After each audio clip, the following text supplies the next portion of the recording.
budget, Mr Speaker. Yeah. I call the honourable member Richard Prosser. Thank you, Mr Speaker.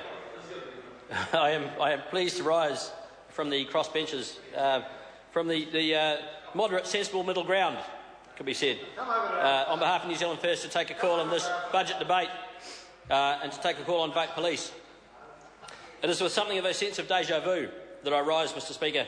Looking back at my speech notes to the House this year, in August of this year, I find that very little has changed in terms of the lack of proper regard afforded to the police by this inadequate government and its inadequate budget. The bottom line for the New Zealand Police in this budget, Mr Speaker, has been a cut of almost $36 million from the previous year's appropriation. $35,799,000 to be precise. Now, the government can spin this any way it likes, Mr Speaker, but a cut is a cut. A reduction is a reduction. $36 million, give or take, off the budget from one year to the next represents an actual net fiscal loss. This is a mathematical reality which it is impossible to fudge. The police have $36 million less to work with this year than they had last year. In these times of rising crime, when we should be spending more on the police and not less, they are cutting the budget. In these days when more and more experienced police officers are leaving the force, are becoming disillusioned with the job of policing in New Zealand and are jumping the ditch to Australia in their droves to work as police officers across the Tasman, where pay rates are realistic and resourcing is actually adequate, they are cutting the budget. This government has fallen into a trap, Mr Speaker. It has fallen into the classic trap of believing its own propaganda. This government has been telling us for so long now, it has told us so often and for so long that crime rates are falling, that it has actually begun to believe that this is so. But it is not so, Mr Speaker. Crime rates are rising. Crime is increasing steadily, as it always does, when fundamental mismanagement of the economy results in lean times and hardship for many ordinary people. Ordinary people turn to crime and regular criminals get worse. And people stop reporting it, Mr Speaker. Ordinary people stop reporting crimes because they know nothing will be done about them. Because the police do not have sufficient resources to investigate, and everybody knows it. The people know it.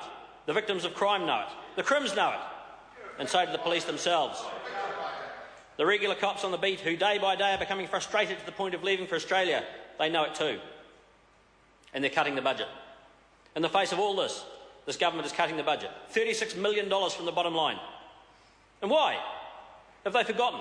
Are they so out of touch with reality, this government, that they don't remember or never knew why policing is important and why it is that people need to be protected? Someone sent me an anecdote, Mr Speaker, just this morning. Someone sent me a story which illustrates this very subject very well.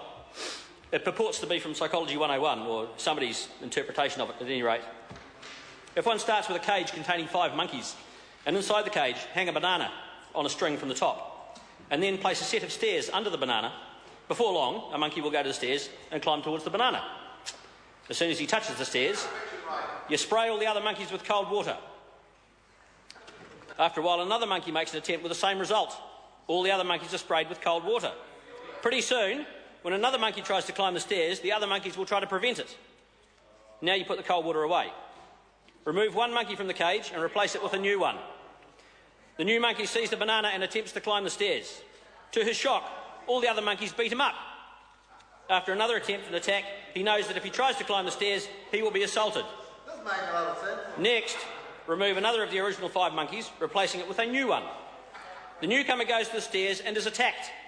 The previous newcomer takes part in the punishment with enthusiasm. Sounds like the New Zealand First talk. Then replace the 3rd original monkey with a new one, followed by a 4th, then a 5th. Every time the newest monkey takes the stairs, he is attacked. Most of the monkeys that are beating him up have no idea why they were not permitted to climb the stairs.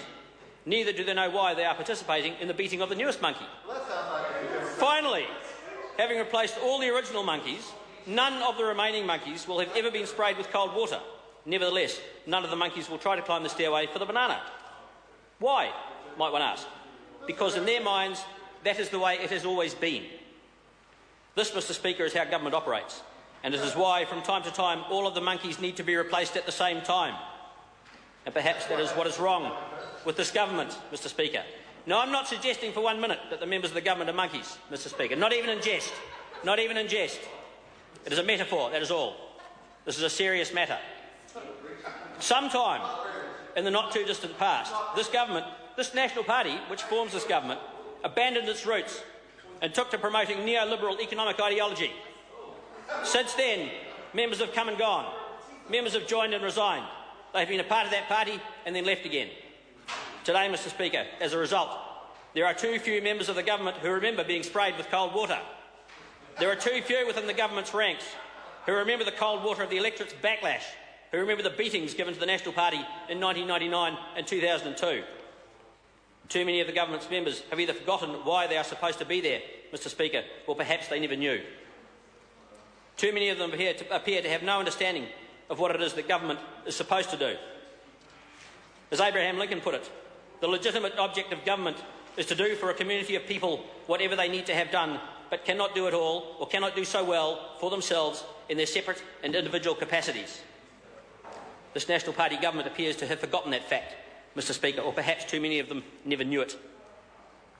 It is a fact that society needs to be safe, that people need to be safe, and it is a fact that the people, the citizens of society, have a right to be protected from the actions of criminals. They have a right to expect that they will be protected, and their families and property will be protected. And for that to happen, Mr Speaker, the police need to be properly resourced.